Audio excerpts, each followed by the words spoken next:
Hi, everyone. Welcome to week 4. We're finishing up week 3. You're turning in your paper, your PowerPoint actually this week, and I'm excited to be able to see how you're going to razzle-dazzle me with your PowerPoint on transfer of learning, and your discussion board questions should be wrapped up in a couple of hours. So in Unit 4, we're going to be talking about training evaluation and traditional training methods. One thing I want to refer to you guys is on page 246 of your book. It's figure 6.3, where it talks about the different types of training evaluation, from reaction to cognitive to behavior, results, and return on investment. And some companies use no training evaluation practices, which does not make sense, but they don't evaluate training. So how do they know they're getting the most out of the resources or the money they're putting into training? In actuality, as the book says, return on investment is the most difficult thing to measure.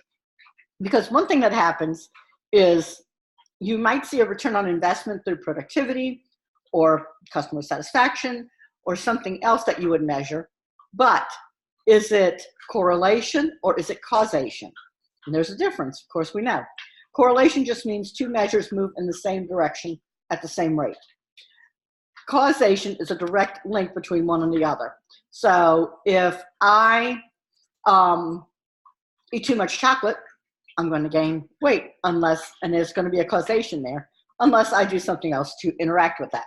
So there might be another dynamic that happens at the same time, like a change in leadership or something else. So getting that idea of return on investment is difficult, but it's extremely, extremely important because companies put a lot of money into their training department. And as I mentioned in the Summit case study, I was amazed at how many people they had in the training department because I have never operated with that many people, even in an organization of 1,500. I operated with 3 people. So to have that much manpower and resources going into training is a lot. So that means they value training, but it's making sure that it's effective. Training evaluation, most of what we see usually is a pre-test, post-test, or the very most common is what they just call the reaction. We call it the smile sheet. And you would get them, and you get 98% of them were in the good, very good range. You get 1 or 2 that weren't happy, and sometimes they would have a comment that was valid, and it would make you think about what you're doing and rearranging the way you're doing your training. But a smile sheet is good for that moment. What you really want to go to is cognitive behavior, results, and return on investment. So really important concepts to understand. And then later on, it talks about traditional training methods. So instructor-led, combination of methods, virtual classroom, culture learning, social networking, or mobile. Where it's only showing 1% here because this book is like 7 years old, the edition we're using. I would have to say that that bar has truly shifted to the right. Social networking and mobile. How many of us use YouTube? I use YouTube all the time.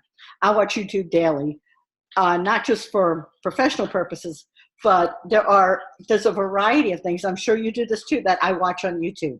There's a young man who now works at Disney, and he does a vlog every day about Disney. And even though I may not be learning something, I am still learning something because he's giving you behind the scenes, and you're learning something about Disney culture. So the social networking on mobile or through other technical media has really, really grown. TED Talks. And it talks a little bit about Khan Academy. Those are things that are really the wave of the future, as we know, as opposed to instructor-led classroom. Because a lot of times, and I know, you may not be able to leave your work location for an extended period of time for training, even though it is valuable training. To get away for that block of time is difficult. So, and you guys are doing the online training. Online training really kicked up in the early 90s with University of Phoenix, the Apollo group. And now everybody's on board, and it's growing tremendously. And it has changed the world for non-traditional learners, as opposed to having to, after work, go to night school, go to a campus, do what you need to do. It has really rocked the world.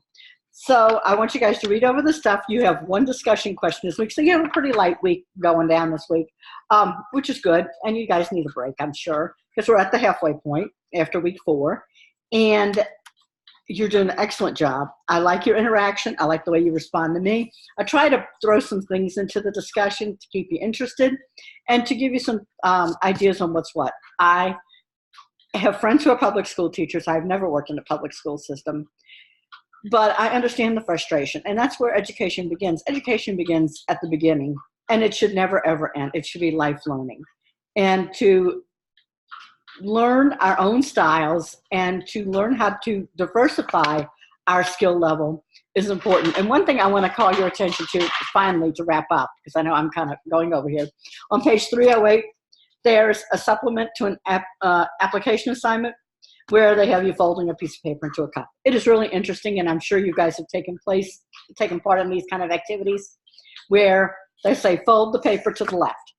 And people fold it all kinds of different ways. I might fold it lengthwise. I might fold it this way, the short side, all kinds of ways.